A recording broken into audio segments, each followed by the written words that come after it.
అందరికీ కూడా తొలి శ్రావణ శుక్రవారం శుభాకాంక్షలు. ఆ అమ్మవారి ఆశీస్సులు మీ అందరితో పాటు నాకు కూడా ఉండాలని మనస్ఫూర్తిగా కోరుకుంటున్నాను. అయితే ఫుల్ వ్లాగ్ ఎక్కడ మిస్ అవ్వద్దు. ఇప్పుడైతే అమ్మవారికి సాంబ్రాణి దూపం వేస్తున్నానండి. ఇంట్లో అయితే మట్టిది లేదు, సో అందుకని చెప్పేసి ఇలా కొబ్బరికాయ ఇది వేడి చేసి ఇందులో దూపం అయితే వేస్తున్నాను. ఇంకా ఒక్కదాన్నే ఉన్నాను కదండి, నేను ఒక్కదాన్నే చేసుకోవాలన్నమాట ఇంటి పని మొత్తంను. సో అందుకని చెప్పేసి లక్షవారం సాయంకాలమే ఇల్లంతా ఒకసారి అయితే క్లీన్ చేసేసుకున్నాను. ఆల్రెడీ ఒక 4 రోజుల ముందు అయితే కిచెన్, ఇంకా డైనింగ్ హాలు, ఇంకా ఇల్లంతా రోజు రోజుకి ఒక్కొక్కటి అయితే క్లీన్ చేసుకున్నానండి. ఒకే రోజు అయితే అన్ని చేసుకోలేనని చెప్పేసి. అయితే అమ్మవార్లకి ఎప్పుడు ప్రసాదం చేసినా ఇంట్లో చేసే నెయ్యితోనే చేస్తూ ఉంటాను. అయితే 15 డేస్ నుంచి అయితే వెన్న తీసి పక్కన పెట్టానండి. అదైతే ఇప్పుడు కాద్దామని చెప్పేసి, రేపైతే టైం ఉండదని చెప్పేసి. అలానే పులిహోర కోసం చింతపండు అయితే నానబెట్టానండి. ఎందుకంటే మనం ఇప్పుడు చేసేసి ఉంచుకుంటే రేపు టైం అనేది కలిసి వస్తుంది కదా. సో అందుకని చెప్పేసి ముందు రోజు రాత్రే నేను ఇవన్నీ ప్రిపేర్ చేసుకుంటున్నాను. ఓ పక్క ఇంటి పని చేస్తూనే ఓ పక్క అయితే ఇవి కుకింగ్ చేస్తూ ఉన్నాను అనమాట. అయితే ఎప్పుడు చింతపండు పులుపు చేసినా నేను ఒకటే చేస్తానండి. దాంట్లో కొంచెం పసుపు, ఇంకా కల్లుప్పు, ఇంకా కొంచెం ఆయిల్ వేసి చింతపండు పులుసు అయితే రెడీ చేస్తూ ఉంటాను. ఇలా చేస్తే చాలా టేస్ట్ గా ఉంటుందండి.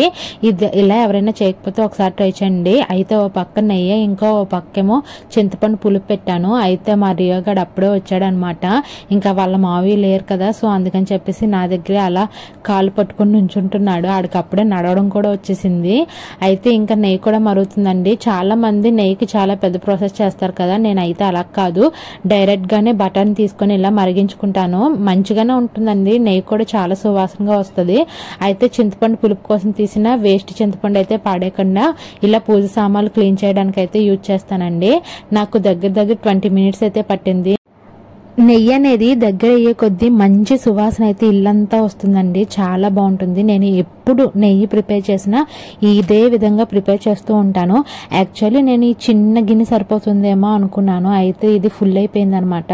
సో అందుకని చెప్పేసి వేరే గిన్నెలో కూడా తీసుకున్నాను. నాకు మొత్తానికి ఒక 1/2 కేజీ నెయ్యి అయితే ప్రిపేర్ అయిపోయిందండి.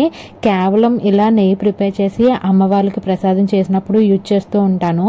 బయట కొనే నెయ్యిలు అంత కల్తీగానే ఉంటున్నాయి కదండి, అంతేమీ ప్యూరిటీ ఉండట్లేదు. సో అందుకని చెప్పేసి ఇంట్లోనే ప్రిపేర్ చేసుకుంటాను. నాకు మంచి గీ అయితే రెడీ అయిపోయింది. అలానే చెప్పాను కదండి, చింతపండు గుజ్జుని వేస్ట్ కింద పడేయకంటే ఇలా దేవుడి సామాన్లు తోముతానని. అయితే దేవుడి సామాన్లు తోమడం నాకు సరిగ్గా రాదనమాట.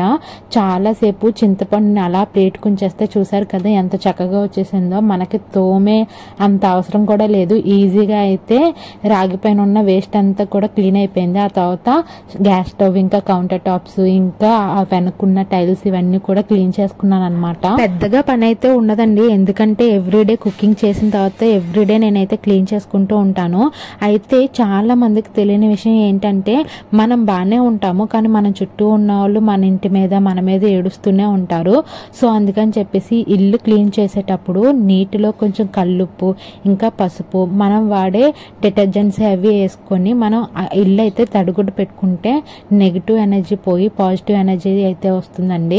ఇది నాకు మా అక్క చెప్పింది అనమాట. అప్పటి నుంచి నేను చేస్తూనే ఉన్నాను. అయితే ఇంట్లో కొన్ని సామాన్లు లేవన్నమాట. పంచదార, బెల్లం, జీలకర్ర, ఇంకా రవ్వ ఇవన్నీ కూడా మా హస్బెండ్తో తెప్పించుకున్నాను. అయితే మొత్తం పని అయ్యేసరికి 9:30 అయిపోయింది. సో అప్పటికి నేను ఇంకా డిన్నర్ ఏం ప్రిపేర్ చేయలేదు. సో అందుకని చెప్పేసి మా హస్బెండ్ బయట నుంచి అయితే టిఫిన్స్ తీసుకొచ్చారనమాట. తెస్తున్నారని కూడా తెలీదు, ఆయనే అనుకొని ఇంక వంట ఏం చేస్తావులే అని చెప్పేసి వెళ్ళి తీసుకొచ్చేసారు. ఇంకా తినేసి పడుకునేసరికి మొత్తం టైం 10:30 అయిపోయిందండి. ఇంకా మార్నింగ్ లేచిన తర్వాత హెడ్ బాత్ చేసేసి ఇంకా గడపకి పసుపది రాశాను అనమాట. రాత్రి ఎందుకులే రాయడం అని చెప్పేసి ఉదయాన్నే అయితే గడపకి పసుపు కుంకాలు పెడదామని చెప్పేసి ముందైతే గడపకే పసుపు కుంకుమ పెడుతున్నానండి. ఈ పని చేసే ముందు నా పాదాలకు కూడా పసుపు అయితే రాసుకున్నాను. ఎందుకంటే శ్రావణ మాసంలో మనం కూడా నిండుగా అమ్మవారిలో ఉంటేనే లక్ష్మీదేవి అనేది మన ఇంటికి వస్తారు కదా. సో అందుకని చెప్పేసి గడపకైతే ముగ్గులు అయితే పెట్టుకున్నాను. యాక్చువల్లీ ఏంటంటే 3 డేస్ నుంచి కంటిన్యూగా మార్నింగ్ పూట అయితే ఫుల్ వర్షం పడుతుంది. సో ఈ రోజు కూడా పడుతుందేమో అని చెప్పేసి నిన్న నైట్ గడపకైతే పసుపు అయితే పెట్టలేదండి. కానీ దేవుడి దయ వల్ల ఈ రోజు అయితే వర్షం ఆగిందనమాట, ఎటువంటి వర్షం లేదు. ఇంకా గడపకు పట్టిన తర్వాత ఇంకా లోపల పూజ గదికి కూడా మొత్తం పసుపు అయితే రాసి ఇంకా కుంకుమ బొట్లు అయితే పెట్టుకున్నాను. ఇంకా అలానే పూలతో అయితే అలంకరించుకున్నానండి. ఎప్పుడు మా దగ్గర పూలు చాలా ఉండేవి, కాకపోతే మొన్న వర్షాలకి బాగా పురుగు పట్టేసేయండి. బయట బయట మందార మొక్కలు. సో అందుకని చెప్పేసి మందార మొక్కలకి అన్నీ నరికేశారనమాట. ఇప్పుడిప్పుడే చిగుళ్ళు పట్టుకొని వస్తున్నాయి. ఇంకా అవన్నీ పనులు అయిపోయిన తర్వాత ఇంకా ప్రసాదాలు అయితే స్టార్ట్ చేశాను అనమాట. ఫస్ట్ ఇంట్లో ఉన్న పనులన్నీ చేసేద్దాంలే అని చెప్పేసి. అసలు నేను అనుకోలేదండి పాలు పొంగుతాయని. మంచిగా అయితే పాలు అయితే పొంగాయి అనమాట. గరిటున్నా కూడా పొంగిపోయాయి. నేను చాలా హ్యాపీగా ఫీల్ అయ్యాను. ఇంకో పక్క అయితే రవ్వ కేసరి చేస్తున్నాను. ఇంకో పక్క పాలు అయితే మరగపెట్టేసి ఇంకా అందులో కూడా సేమియా వేసేసానండి. ఒకేసారి 2 ప్రసాదాలు అయితే ఈజీగా చేసేసుకున్నాను. ఇంకా ఓ పక్క వచ్చేసి పులిహోర కోసం రైస్ అయితే కడిగి పెట్టాను అనమాట. అసలు ఎందుకో తెలియదు, మార్నింగ్ లేవగానే చాలా సిక్కుగా అనిపించింది. అసలు పూజ చేయగలనా, ఈ ప్రసాదాలు చేయగలనా అనిపించింది. కాకపోతే ఇంకా దేవుడికి దండం పెట్టుకొని నువ్వే ఉన్నావు అమ్మాయి, ఎలా అయినా సరే చెయ్యాలి అనుకున్నానండి.